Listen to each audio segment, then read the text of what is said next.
কি গো, হ্যাঁ, আজকে রান্না বান্না কি করছো?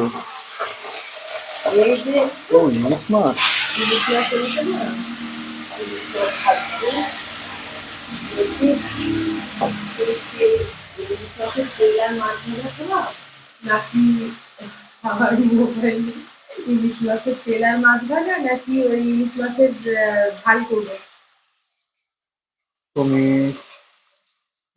তেল আর মাছ ভাজা দিয়ে খাওয়া যেতে পারে। তেল আর মাছ ভাজা খাওয়া, আর হুম। ওইদিকে আবার উচ্ছে আলুর একটু চচ্চড়ি মতো করছি, মানে উচ্ছে দিয়ে আলু দিয়ে তাহলে কি তোমার ঝাল কাঁচকলা খাওয়ার দিয়ে। ইচ্ছা?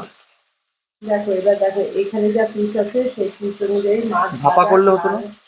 সব রাখতে গেলে তাহলে ভাজার তেল বেরোচ্ছে না, তুমি তোমার বললে তেল দিয়ে বলেছি না।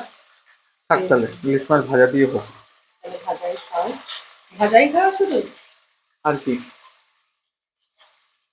তেল দিয়ে কনফিউজ হয়ে যাচ্ছি। তাহলে কি মাছের ঝালও করবে? কি করবো, মাছ ভাজার তেল শুধু রাখলে হয়, একটু মাছের ঝাল করে দিই। মাছের ঝালও একটু করি, বেশি না, 2-3টে পিস নিয়ে মাছের ঝাল করে নিই। এই কোঠা মুড়ো ভাজা এগুলো রাখার দরকার নেই। আর একটা পিস নিয়ে নিলাম, নিয়ে আমি সর্ষে গুঁড়েই ফেলেছি, মাছের ঝাল করতে তো আর বেশি টাইম লাগে না, ওই যে সর্ষে গুঁড়ে নিলাম, দিলাম, দিয়ে দিলে ব্যাস।